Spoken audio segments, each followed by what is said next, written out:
First off, we want to thank Dr. Jenna Hunter at Main Street Veterinarian Clinic in Lumberton for sponsoring our Save a Pet segment. Each week she gives us a pet tip and talks about the adoption process, and we sure appreciate what you do on the show because it goes to such a great cause. Well, thank you. It's a great cause, and everything we can do to help, we're here to do. Yeah.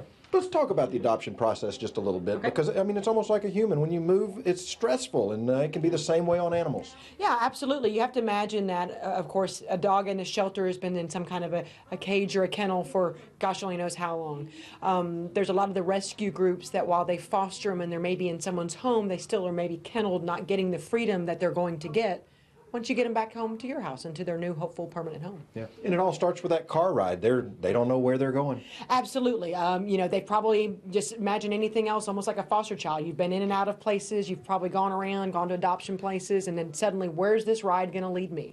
And these guys are somewhat stressed.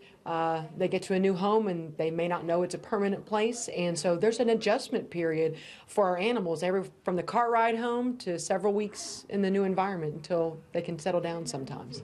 What should be the first thing you do when you get them home? Yeah, the first thing is well, of course, I'm sure the whole family will be there to try to introduce and meet, so that's obviously the first thing, but really get them out to the area where they're going to start going. You know, if you have a fenced-in yard, take them out in the backyard, show them around. Hopefully they'll do their business a little bit, praise them so they'll learn, because some of these dogs may never have been outside in a fenced-in yard. They may have always been only walked along a sidewalk or something like that. So get them used to the environment, show them around the house, you know, lead them from place to place. Yeah.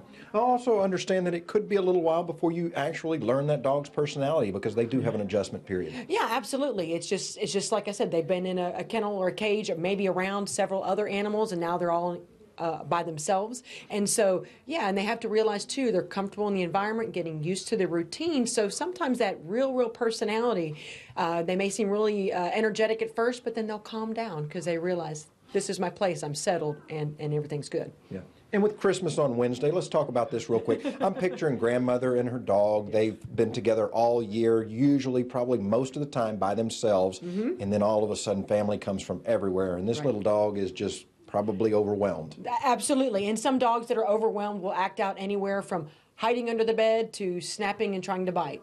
And most of us know that about our pets. And so grandmother probably knows when everyone comes, Fifi needs to maybe go in the room for a while, get used to the fact, lock behind the bedroom until realize the company's been there a while, then let them out. So just know that, and tell people, if you know your dog is a little snippy, ask people, hey, don't reach down, don't go to the face, don't get all excited, get down to their level, let them calm down a little bit.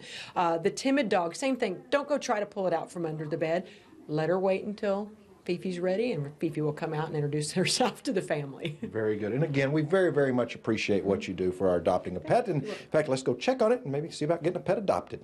The Lumberton Animal Shelter currently has 3 dogs at the facility, and it's the same 3 for the last few weeks. That means time is running out for adoption. If you'd like to make a home for one of these furry 4-legged friends, you can call 755-2650 or come by and visit the animals and see which one you best bond with.